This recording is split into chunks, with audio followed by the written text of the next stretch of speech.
Yes, hello, folks. Welcome to the weekly Manchester United podcast. I'm your host, as always, Phil Brand, joined with my regular co-host, the excellent James Rhodes. Of course, on this Monday after the 2-2 against Spurs, seems like we are recording the same podcast we recorded last week, where Manchester United and Spurs met each other's doppelganger. Yep. Finished 2 each, mate. First of all, before we get into football, how was your weekend? Yeah, pretty good overall. Everything was everything nice, everything going well. And you? Is it starting to cool down out there? Oh, it's cold. It was very, very cold this weekend. We're getting 20s at night pretty much every day now. And then during the daytime it ranges 40 to 60 Fahrenheit. So, yeah, it's cold. It was cold last week. We haven't experienced any of that yet. It was 80 something degrees this week. I sort of actually miss, to be honest, a bit of the seasons. So Yeah. I'm a bit envious of that. You're in a beautiful part of the world. But on to the football. 2 each against Spurs at the weekend. We talked on this podcast last week. We both felt United would win the game. And it was one of those games where your emotions were all over the place. At 1-0, you're saying, don't repeat what we did last week. Yeah. Just win the game. And in many ways, they did repeat what they did last week. But I feel like that the equalizer, James, is pivotal, because if we're going into the international break with a defeated Spurs, it's completely deflating. Instead, what we're talking about here is United were a few minutes away from being second in the league. Yeah. In their 5-game unbeaten run, 3 of them have been away from home. One of those Yeah. are Anfield. Yep. I know United aren't perfect. Nobody thought they were when they started winning games, but I'm not pessimistic either.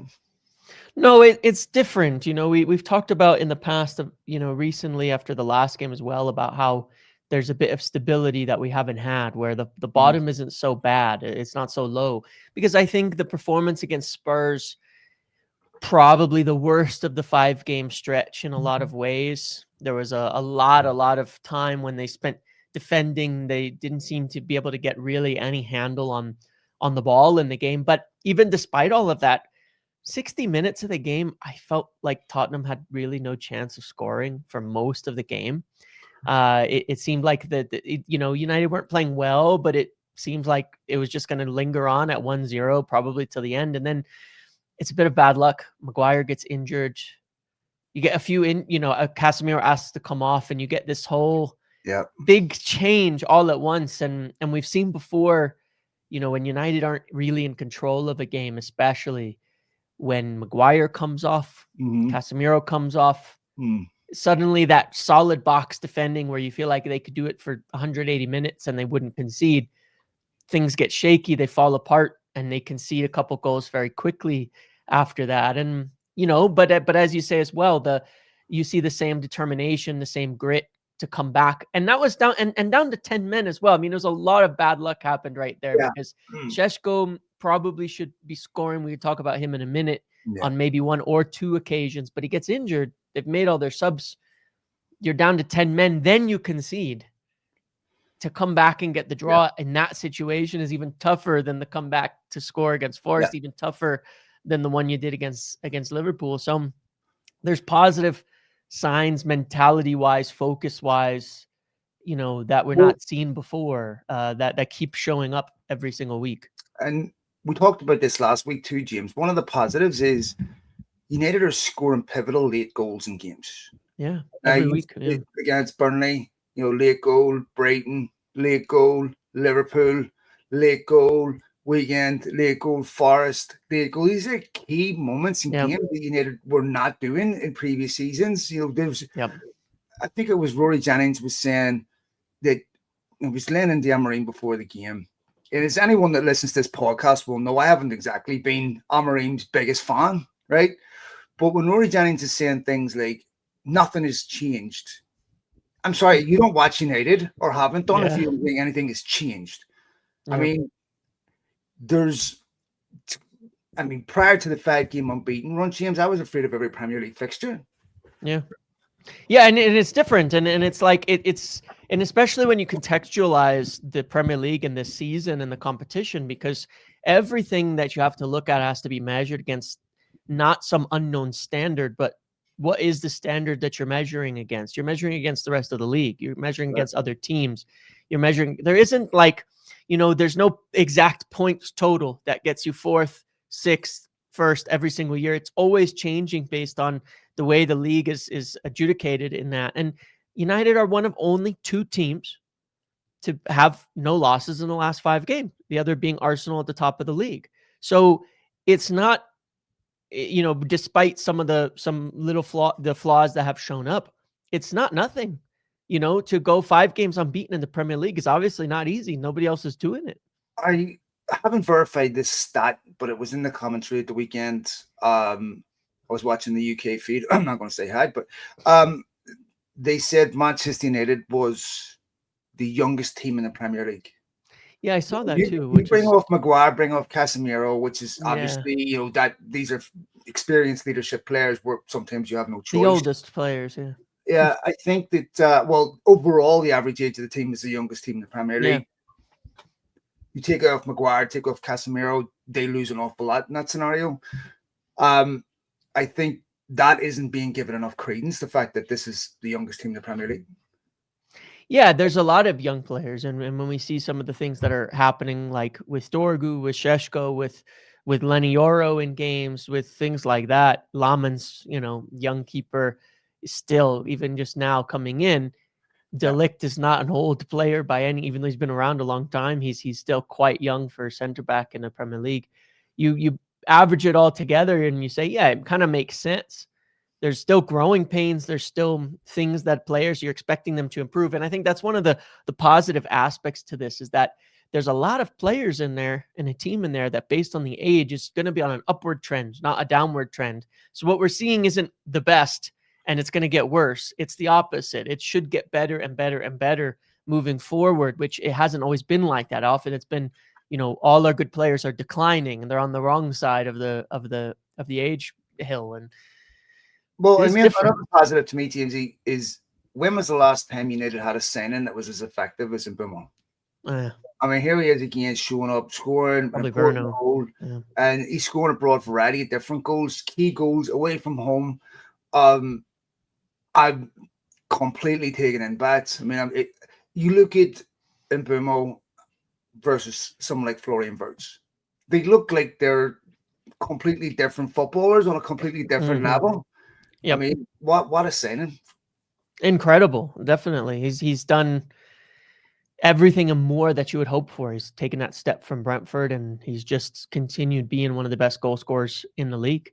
And then, like you said, doing it in all sorts of different positions, and he's so influential beyond that. He's not a player who takes the plays off and is not involved in other aspects or anything like that either. He's doing everything that you would ask for, and it certainly speaks to the, if you get more people like that, it's going to be okay. We'll talk about Sesko, obviously, because he's the one where he's been taking a bit of criticism. Has there been any updates on his injury? So earlier today, the feeling was that it's not bad, like bad. Definitely, I can say that as far as I'd heard, they weren't thinking that there was going to be like an ACL or an MCL. That's, one of those major big surgeries that's 6 months, 9 months, nothing like that. From what I understand, though, there's certainly some discomfort, swelling, things like that. So probably not like, oh, he's fine in a week and he'll be starting immediately after the break, but maybe 3-4 weeks, a month, something like that would be at the most. They're pretty careful with injuries these days.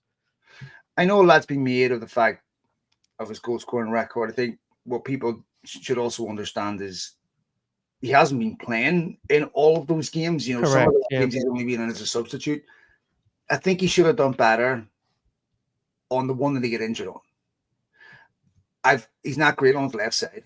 You can see that. He wants to bring ball back onto his right foot. That's what cost him the chance and will end up getting injured. I think this is a player, of course, that United have scouted probably more than any other player. I mean, they have almost forensic data on this lad, so nothing that he's doing won't be a surprise. It's something where you're not great on your left side would have been obvious to United scouts. They'll have felt that that's something he can improve on. But I think he should have got a shot off, in my opinion. But you can see there's some He isn't completely confident. He also looks like someone that's still adjusting to the pace of the Premier League. To be fair to him, Van der Ven is the quickest centre-back in the Premier League, so it's not a disgrace to get caught in possession by him, but he still looks to me like a player that's adjusting to the pace of the league. I understand the pressure of being the United striker. Look, Manchester United were called a striker's graveyard for years, James. And I'm talking about the top strikers, in the world. So it's a very difficult position to play for anyone. I'm not overly concerned about him in the long run. If United are sitting with a top-class striker, I think they would have beaten Forest. I think they would have beaten Spurs. But we're not. And we're not where we were. And very few teams have a Holland. I look at someone like Thiago at Brentford. Brilliant goal return. But I think in the long run, Sesko will turn out to be an exceptional signing for United. But I also feel that he deserves to be criticised when he doesn't play well. Yeah, and the thing is it's a bit of both ways, right? Like, we do know that the decisions made to, hey, let's get a better, a young, high potential type of striker and bring them in, someone we think is going to be exceptional in the future, because we don't see a top class striker on the market that's we're going for right now, and you're going through this plan of building the club properly and rebuilding it at the right thing, like you talk about the ages and things like that, and what you get is this, and so it's like, yeah, he should do better, but also you kind of expecting this when you sign a young striker, when you bring a young striker in, that you're going to get some of these games, and it's definitely the adjusting to the pace of the Premier League, young or old, takes time. I mean, there's players coming from the Bundesliga in there right now for a lot more money that are doing a lot worse, James, in their I performance. And yesterday, man. I'm like, there has to be a reappraisal of Bundesliga valuation. yeah, I was thinking about Bino Kittens. It went to Chelsea. Obviously, Sancho's had exceptional time. We're talking about, if you look at the players that have succeeded in the Premier League that are coming from the Bundesliga, they're almost always players that went to the Bundesliga and then moved on, like Holland and what have you. The Ligt, Mazraoui. I think they've been. The Ligt, and we're going to sing his praises here in a few, but but you're looking at Bino Kittens, James. I'm looking at Havertz, and when you look at players like Havertz, Wirtz, they looked exceptional in that league, and they come to the Premier League. They look physically, a completely different specimen from what you see in the Premier League, and they look like below average footballers. And Nkunku was the same and Nkunku was another one, came in, had a big goal scoring record at Leipzig and came into Premier League, could deal with it. And I think Sesko can, and I think he'll be, he's, again, they've watched him a lot and he's got really, really good physical tools, but you can see like he kind of plays a bit like he thinks he's got an extra second that you're going to get in the Bundesliga. You're always going to have one extra second in the Bundesliga compared in the Premier League. That second is gone. You don't get that chance to knock it back to your right and sort your feet out. It's like, no, it's got to be hit, touch, shoot, hit, touch, shoot. It's like everything has to move faster. Physically, he looks up to it. Pace. He holds off defenders well. He can deal with it, which is a good thing, because a lot of players come in, they can't. But it's the speed of thought is the evolution that it will take him some time to get to, because it's just faster. There's nothing you can do about it. It's just faster. Everything is quicker. When you play football and you go up through the levels, what changes the most is the speed. That means your first touch has to be better. Your speed of thought has to be better. That this is where really you start getting found out. I'm not saying Sesko's getting found out, but I'm just because a lot of players, it's just the difficulty. Yeah. Thierry Henry had to adjust to the Premier League. Lots of players have had to do this, and so I'm not saying he can't adjust. I'm just saying that's the first thing you notice when you start going through the level as the game speeds up, and if you make a mistake, you get punished for it in that type of pace. Let's talk about Matthias de Ligt, because ironically he's shown his best form under Amorim and not under Ten Hag. He has been exceptional this season. He has. I think he's been arguably, well, it's hard to split him between Mbeumo and him in terms of best player, but he's been in the conversation very consistent every week, very aggressive, very strong, good in defense, scoring, What did you pivotal end up paying goal. for him? Was a Was 40 million, something like that. A 40 million to get very, a top very, centre back like that? yep, You look what Chelsea paid exceptional. for Fofana and stuff. I mean, unbelievable. Yeah, and they had a few others people don't even remember anymore. Badiashile, they paid a lot of money for a lot of players that don't even make it on the pitch, but really good, really, really good. He's been so good. I've been so impressed with his growth this season because I think last season, and this is again that adjustment period. I think it takes that little bit of time to make that judgment.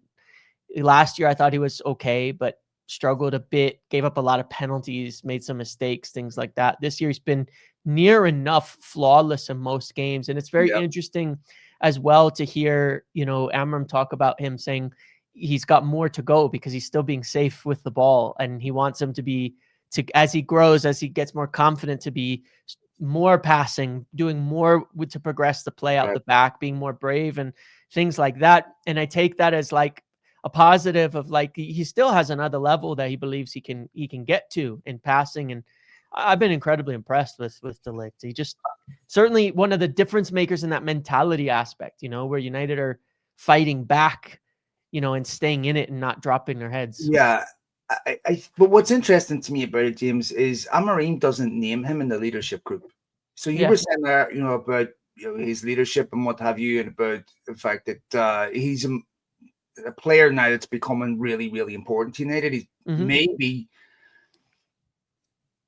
would you say he's the first choice centre back out of all the centre backs that played? Yeah, I think so. I mean, it might be Luke Shaw as well, funnily enough. Yeah. Because Luke Shaw's played every game and he's actually been really, really good too, which is kind of mind blowing. But Good, but also staying fit. Like yeah, so when go back to that Rory Jennings comment, nothing has changed. yeah, What the fuck are you talking about? Nothing has changed, right? yeah. Shaw's played 11 straight Premier League games, 90 minutes. Doesn't he's been subbed once in that time. James, I'd be the first one on here to say nothing has changed. Yeah. But the last 5 games have been significantly more enjoyable. Even the games that they didn't win, they were entertaining, right? It's been significantly more enjoyable. And by the way, I know Spurs are not in their finest moment, but they're similar to United. The quality that they were able to bring off the bench, James, Yeah. depth was significantly, because this is where United start to have problems. There's a stat out there, I'm sure we all saw it. If games finished at halftime, United would be top of the league. Yeah. The problem starts to come when they need to make changes in games because the quality and the players that they're bringing on, even if they're quality players, are completely different to the players. Very different. Yeah. The continuity is the whole system, everything changes. And yeah.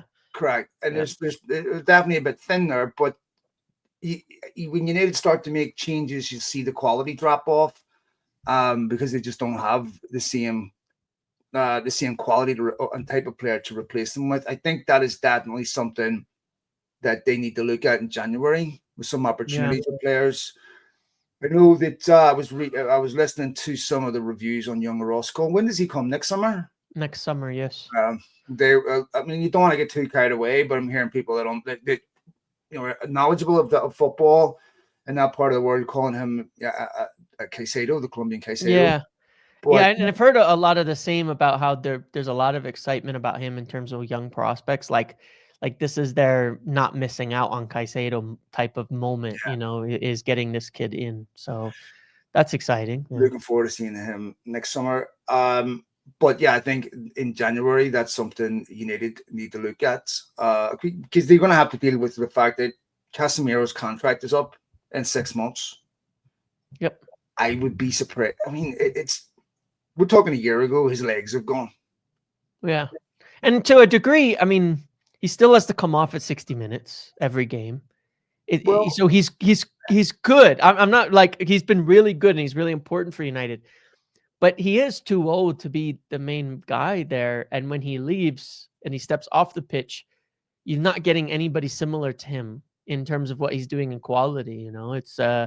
It's still a bit of a problem in both ways. Like you wouldn't want him starting next year. I mean, he's 33, James. It's a bit weird to me because a 33-year-old clearly has, the physical conditioning to see out a 90-minute game of football, right? And look at Modric just doing it at 40. Yeah. And he is also scoring very, very important goals for United. When people were saying his legs have gone, they were saying they were gone from the first 5 minutes of the game. Yeah, yeah. That he didn't belong at that level anymore. I'm wrong about a lot of things, but I do remember saying that that's not how players' legs go, in my opinion. But Yeah. now he's become a very important pivotal player that needs to be replaced. And if you want contingency planning, I know United want them, Baleba. It'd be interesting to see if they went for him in January. What they would. I mean, he goes to AFCON in January, doesn't he? Yeah, he does as well go to AFCON, I believe. Yeah. So it'd be interesting if it'd still be, despite that move for him in January, what price they get from Brighton. I mean, Brighton's playing a risky game, James, because if they try to stick to that 100 million figure, to me, his valuation's dropped slightly from the summer. Yep. And if that decline continues to this summer, I mean, they'll lose a lot. Yeah. I mean, nobody's even going to buy him if it. It's a very risky game. And are you completely convinced by him?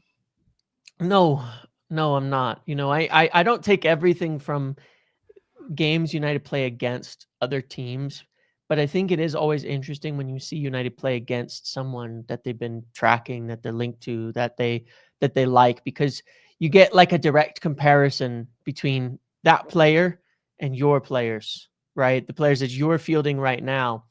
You take the example of Elliot Anderson at Nottingham Forest and you compare him to Baleba 2 weeks, in a row, 2 weeks running, where they played against Brighton, they played against Forest. Elliot Anderson was much better than anybody in United's midfield that whole game. He was doing so much in that game that was impressive. And you looked at Baleba and you thought the game's passing him by. Bad turnovers.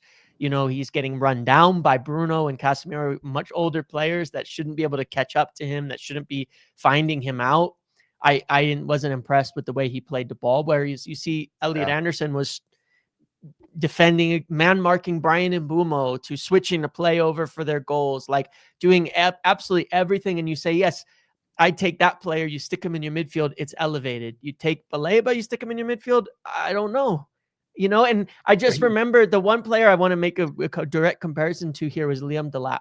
Because when I watched United play Liam Delap at Ipswich last season, I was like, very, very unimpressed. I thought this guy's not going to make it a high-level team. I just didn't see it with him. And I know it's just one game. There's obviously other things, context surrounding it, but it's always interesting to see it that way, in that direct comparison. And I think it shouldn't be ignored. So I'm not convinced he's the answer, and certainly not anywhere near that price. I mean, if they're saying, hey, look, fine, we'll sell him now for 40 million, do it because you saw something there, a potential, a good young player that could become something. Maybe he's just, disappointed not getting the move, whatever, right? But the price becomes a serious consideration. What did Newcastle? I'm just looking up to see what Newcastle sold him to Forest for. Sorry, go ahead, Mickey. Keep going. Yeah. So it's like I look at that and I go, yeah, with Baleba, I'm not convinced, and I think that the price should be reflected of the fact that he's only had maybe a very, very good half season. And yes, there's things you can see there, but he is a prospect. He's he's not nearly as good or refined as like Caicedo was by the time Brighton sold him to Chelsea for 100+ million. Caicedo was really good by that point, like really consistent. Yeah, by that I would point. agree. Yeah, because it was So obvious. yeah, it's to that point. Yeah, it's still a dice roll on Baleba a little bit. It is, and I think and this season, and he wasn't good again this last weekend. Like the price would have to reflect that for me, or it'd be a very, very big risk. But it's a risk probably worth taking at the right price still, if it's a good deal. I'm very reluctant to pass judgment on players I don't watch every week after my fucking Mbeumo coming last year. Oh man, every time he scores, I'm reminded of my own stupidity. But one of the things that's quite interesting to me is Newcastle sold Elliot Anderson to Forest for 35 million. Young academy player. I understand the rules and all that, but why isn't Newcastle and Eddie Howe taking a battering of it? Yeah, I don't know, because it's like whenever it happens to United, it's like, oh my God, look how they let go this player who turned into. I mean, not that it actually happens that much, to be quite honest, Yeah. but it's just it's always somebody else. It's always United is a different standard that has to be measured. Yes. Let's say we ended up getting bad news about Sesko, where you're talking about a long-term injury. Xerxes, the only other senior striker, Mhm. very different player to Sesko. Is there a potential for maybe someone like a Bianchieri or something from the youth team? He's putting up some really good numbers. Maybe, obviously, Obi or any of our other young strikers. Do you think that it's possible that United will look towards your youth, or do you think that they'll go out and try to sign a striker in January? No, I think more likely the youth aspect is probably a bigger thing there. It's really hard to know what they're gonna do in January right now, because Mm. they're not saying, it's not like a factor of they don't want to spend money at all or can't. They can, but they are wanting to maintain that kind of discipline of like, they're not going to be going and getting guys for the sake of it. You know what I mean? And wasting money that end up turning into nothing, that end up turning into a waste. They want to stick to the plan of their overall targets, their main guys they want to get, which I think is fine. They've got to stick to that. And who can you get? I think that's the biggest challenge they're going to face in January in general. Who can you actually get? Because if you could go get Danny Welbeck, they probably Yeah, would do it. exactly. They probably would, but Brighton aren't going to sell him in January. He's fundamental to them right now. So, and then you've got AFCON. I think with AFCON, what we will see is 3 youth players. I would estimate Mm, will step up into the senior team during this 3-4 week mm, stretch. See if you have a much busier schedule, games every 4 days rather than every 7 days. We start yeah. to get a little bit of Mm, something there, and I think we'll start to see a lot more. And I bet we will find at least one young player comes through that fills some of these gaps we're missing in a spot, because it well, I usually hope happens in so. these Yeah, I scenarios. mean, Yeah. you look at the way United's under-18s performed last season. They've had some fantastic young talents coming through there. Yep. We all know about the players that United, of course, JJ Gabriel and there's other Yep. young players. Shea Lacey's looking very promising. Yep. And there's Diego Leon. Hopefully, will start putting pressure on Patrick Yeah. Dorgu Yeah. at left back. Hopefully, there's some progress there. So I would hope that some of those young kids would be given a chance. When we saw Chido Obi play for United, we talked about players that were adjusting to the pace. That to me seemed like his biggest issue was adjusting to the pace of the Premier League. But he was, to me, improving game after game after game. He's probably not ready for that level. So that staggered development is really, really important, and you can't put them in too early. I would like to see him get a loan maybe in January. I know he went United with the intention of getting more game time. Um, I still think he's a lot closer to his first team than what he would be in Arsenal. So I still think he Yeah. made the right move. But I would love to see him get a championship loan or something, James, because I think that championship for a young player doesn't just grow you mentally, it grows you physically. Yeah. I think it's an exceptional league to loan your best young talents out. But yeah, I think preferably we bring 1 or 2 young players in. But Yeah. I mean, James, bringing them in up front, if you don't score, you get massacred. Yeah. You quickly go from an exciting young prospect with United's fan base to being a fraud Yeah. after about 2 games. That's about all you get, and that And is though it would help coming in when United are actually winning games and such and yes, doing yes, quite well, yes, because that's part of the problem. Is like, you take last year, we were struggling. We were losing every week, not winning games. And any young player, it becomes an impossible environment, because I think the fans are much more forgiving in general. And I think everybody is, when you're winning games, a young player can yeah, come in, they don't yeah. have to produce. It's okay. And they'll get more time and more patience when you're not winning. So it's kind of, I think this stretch up until mid-January and with AFCON is probably the best bet, because United play this, and this also illustrates, by the way, how difficult the first half not first Yes, half, but first quarter of the season exactly. was the next 10 games, 8 are against bottom half sides. Like that tells you just how much United played first, second, fourth, fifth, sixth, and like ninth and 10th in the league already. And it's like the next 8 games they playing like Wolves twice. And so it's been difficult. So this stretch is where if United can win, it's probably a bunch of games. It's the right time to bring some of these young players into a slightly lower pressure environment, but also a winning environment and a positive one where they're not going to be asked to save United. You know what I mean? Just come in and find your flow Right. within the team.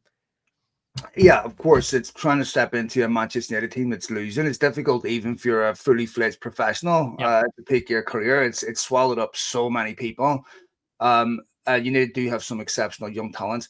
We almost lost the record of consecutive games with a youth player being on the bench. I don't want that stat being artificially sustained. It should be outstanding because on merit, players have made it into the first team.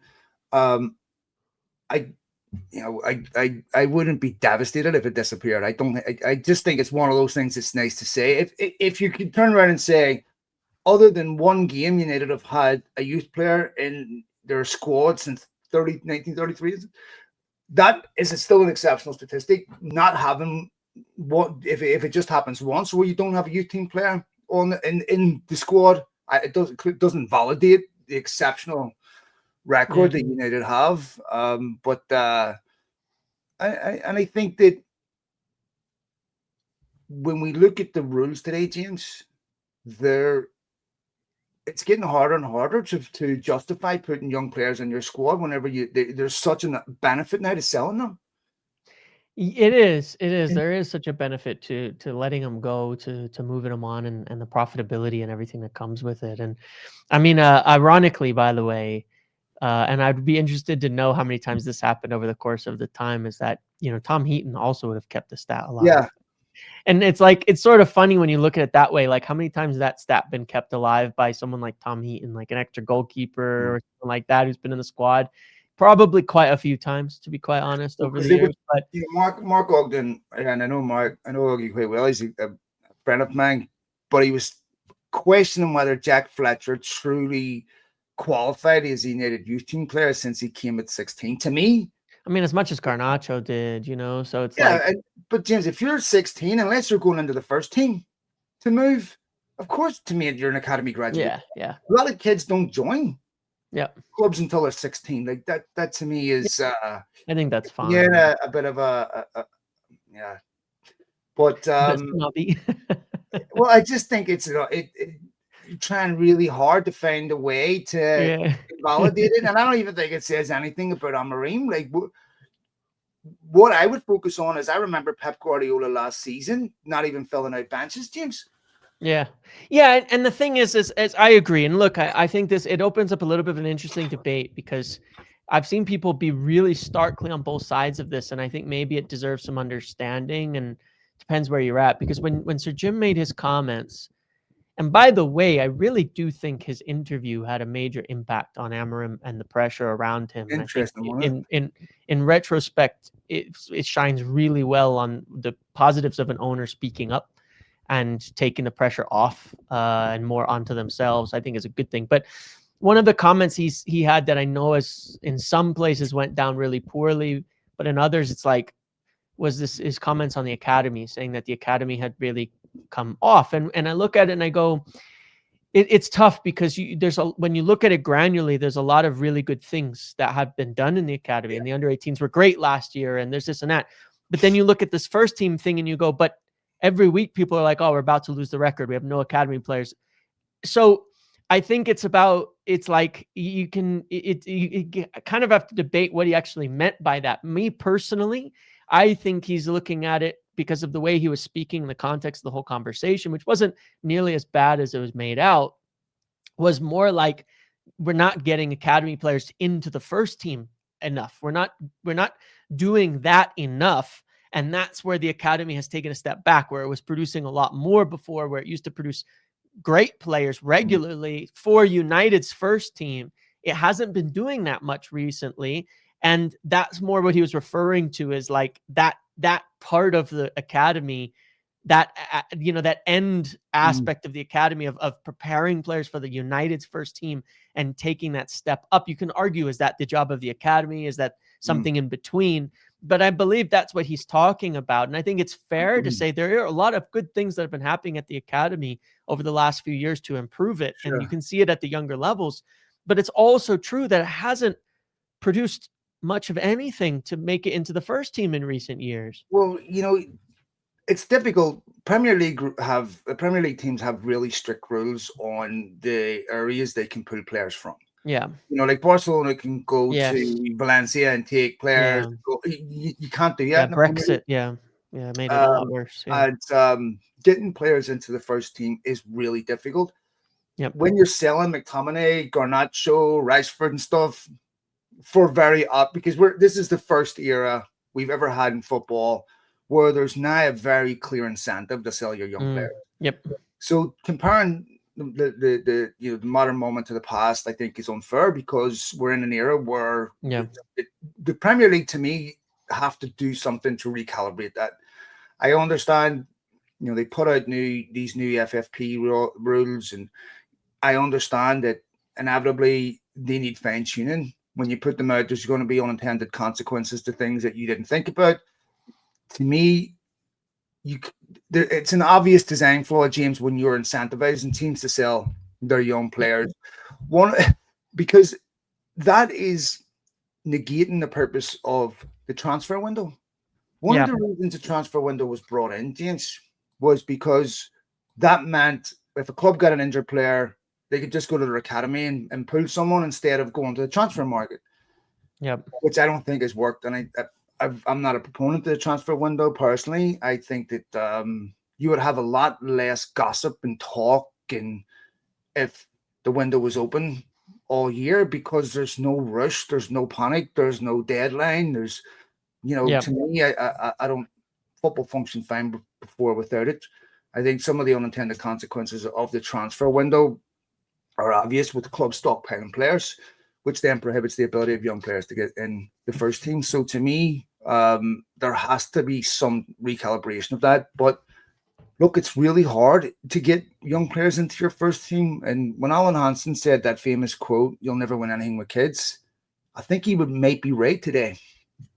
Yeah, it certainly is harder. It's much more difficult. And you can look at it and say that the level, last year I made a comment about how there's not much difference between 5th and 17th in the league. And that's why I didn't feel so bad about it in general. And I think this year it's kind of playing out that way. Like between 3rd and 12th, it's like 3 or 4 points right now. And the league is very homogenous in its quality these days. It's teams are not pulling up away like they used to. It's not it's very difficult. It's a bloodbath in the middle between, outside of a couple really bad teams right now. It's crazy, the rest of them in there. And you can change 10 spots in one weekend, even still at this point, which is unusual. And so it does mean that it's like the margins are really small, and it's hard to bring in just young players and young players and young players, and it's all going to be okay. They have to be brought into these really stable environments, or they have to be brought into teams that are okay with losing and have to be okay to lose. And it's not going to kill them to lose. Like you mentioned before about why Brighton have been able to do that, because it's okay to bring guys in, to finish in 10th. Yeah. United have to be probably, and this is what I was saying, I think it'll be easier if we were winning a lot of games and we start to separate out a little bit to bring some of these young players in, because it's like, we can't even, Amram looking at the team right now is going, I can't even find minutes for Mainu and Xerxes because the margins are so small. Every time we make a change, we lose. We start losing. By the way, I hate that you need to have this few games. I know, it sucks. Yeah, it really does suck. I'm sitting here trying to find something to do. It seems like it's too long between games. But it's so long. And it creates this problem too for the youth level. Because like, when are they going to play? And who are they going to play over right now? If you're trying to bring a youth player in, is it, next time Jack Fletcher, who should he have come on instead of, really, when you think about it, like you can't, still Xerxes didn't even get a minute. at the weekend. You know what I mean? And it's like, and then you're getting injuries, and you have to sub center backs, and you have to sub fullbacks, and Casemiro has to come off, and it's like, Yeah. and there's one Now game, you, and then you have 2 weeks. now you have to put Xerxes into a team where he's not match fit Yeah, because he just doesn't have that rhythm. yeah. Liverpool lost 3-0 at the weekend against City. United lost 3-0 against City too. But to me, they were very different games. United, had control possession in that game, greater possession stats, and United missed some gilt edge opportunities. And the Casemiro one, and Mbeumo had a brilliant chance that was saved. And to me, it was a different 3-0. You're talking about a manager, James, that spent 50 million short of $500 million this summer. That is 200 million more than what Liverpool Football Club was bought for by FSG. Right? There is the lack of criticism and focus is unbelievable. There is no era in Manchester United's history. I don't care if they won the treble the season before. If they'd went out and spent that type of money, look what happened with Varane. Slaughtered. This just shows you how difficult it is at United, where there's this hyper fixation on everything that they do, and that is the one variable with young players you don't know how to scale, and you're not sure how that's going to work. How does a young player deal with playing mentally for Manchester United? You can have all the talent in the world, but it's very, very difficult to judge how they're going to deal with all these other intangibles that you can't scale. You can get away with it at other clubs because that focus isn't there. With Liverpool, I mean, if you're a young player going into that Liverpool team, I don't even think that journalists would notice if you had 6 months of a shit season. Yeah, you made it. You 6 minutes of a shit season, you're getting destroyed. Yep. Yeah, agreed. It's a totally different environment and a totally different way that all of these things get dealt with in terms of the pressure and all of that. So, and that is what makes it hard as well. I mean, it's no accident. It's like it was easy. Part of it as well is that we've been, after in the post Sir Alex sort of era, I think for United, a lot of fans, we had years of more patience.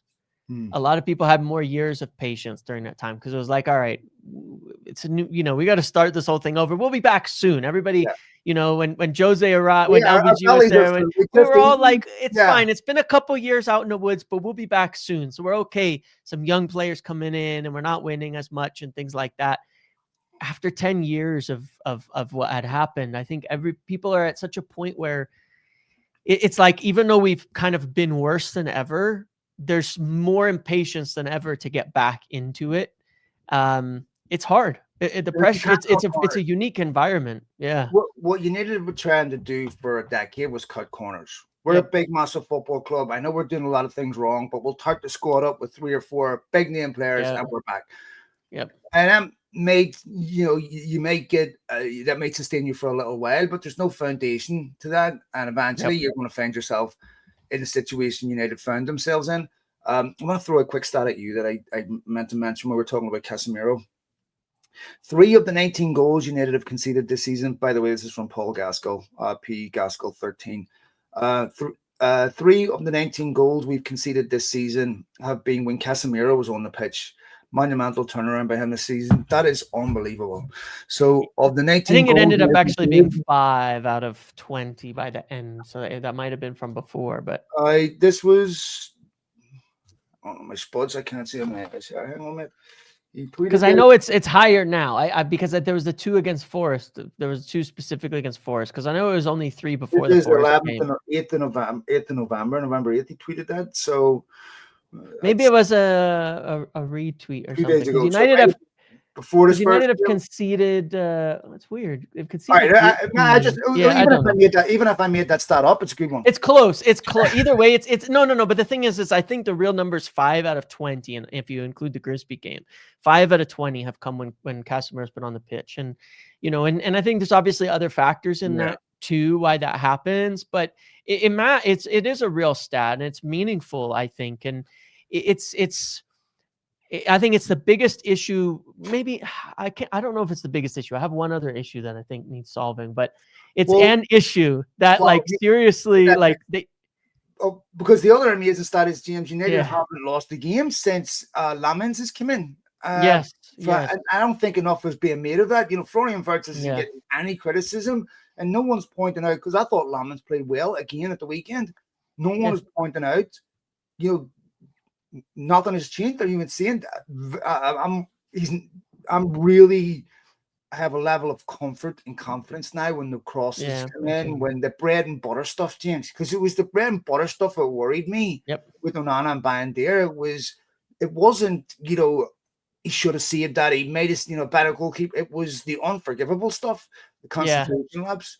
And Um, and and and even though we're conceding goals, it's like you take the Spurs ones, the two they've scored, really unfortunate deflections, yeah, ones that he's no chance yeah, to get to, yeah. That's right? not going in. That He's second one, doing the that was basics the well. first He one. did he had a couple very good saves and a lot of simple things, no big mistakes. Yeah. Like he does that well, and that's the And by good the part. way, I think he had something to do with that goal, because he comes up and he confuses Spurs' Yeah, defense. he did. They were all mixed up with him and ended up with the Ligt getting extra room. So you got to give him a little goalkeeper assist on that one. One of the things that I really liked about that, mate, was the way United players celebrated that equaliser. You could Yeah. see that there's a growing morale and a camaraderie and a unity where, okay, you want to win the game, but that last minute equaliser, I think that if United are going into this international break, like we were saying earlier, all the old negativity's coming back. Instead, 5 games, 3 away, unbeaten. Mate, who wouldn't have taken that? Ruben Amorim, manager of the month. Who wouldn't have taken that? When No losses international break to break. We've had none since the last international break. They feel very good about that for sure. They'll be going at it and saying, all right, it's a positive that you can build on rather than a disappointment to end off, this little run here. And that's where they'll take is that positive. when we were doing this podcast last season, we were doing them twice a week, because of Yeah. course United had a lot more Lots of fixtures. games. Then seems like we don't record that much, and then I have international break next week. So I want to make sure that we'll do a podcast next week. Maybe we'll just open it up to questions or something, and Yeah, we can get some questions yeah, and yeah, things like so that. that we don't. It seems like there's big long gaps between them. But anything else, mate, before we go? No, I just hope, on that thing like we said with Casemiro, that I think United needs some kind of solution, be it Yeah, I was youth, watching be a it the video. market, just get somebody in who can do a bit more what he does profile-wise, because it's not even about talent. Like we saw what happened when Kobe came in from against Brighton. Different player, different skill set. Something doesn't work when Casemiro comes off the pitch in the middle. We're just not getting Yeah. it. That has to be solved somehow. Well, Very then that important. raises a question about Agarte. Hmm. So that means, because Agarte is usually the one that comes in to replace Yep. Casemiro, and probably the closest we have to that. But have you given up on Agarte? He hasn't been a success for sure. Like he's not coming in and giving us what we need, I think, at the moment, unfortunately. And it's a bit too erratic. It's not, the calm defending that we need often in the situations that he's coming in for. He was a lot better again, I think, next to Casemiro, not as his Yeah. replacement, where he's got a shield behind him and he has a totally different job on the pitch. I think in this role, he's not going to cut it. It's going to be I dangerous. I think in Agarte and Manu's defense, Xerxes and all that, it's very difficult to come in, and when you're only getting 15 minutes here, Yes, 10 minutes there, it choose is. and have match rhythm and everything. I think that's a really difficult Yeah, thing cup to do. games and little Europe games were giving a lot of players rhythm in the past, Yeah, where then you could take that into a Premier League game, but you're not getting any of that now. It's hard. We've seen that with all the subs. They're almost always been poor. And when you get a pattern like that, you got to say it has something to do with the fact they're just not, it's not enough time to get anything going. yeah, I would agree. Okay, mate, we'll go ahead and leave it there. We'll be back again. We'll come back next week. We'll do podcasts where we'll take your questions and stuff, but we'll make sure we get something out. So thanks to all of you for downloading the podcast. Thanks to all of you for your likes, retweets, everything else. Much appreciated. I hope you're well physically, mentally. Much love, mate. Take it easy, Jamesy. See you later. See you later, bye.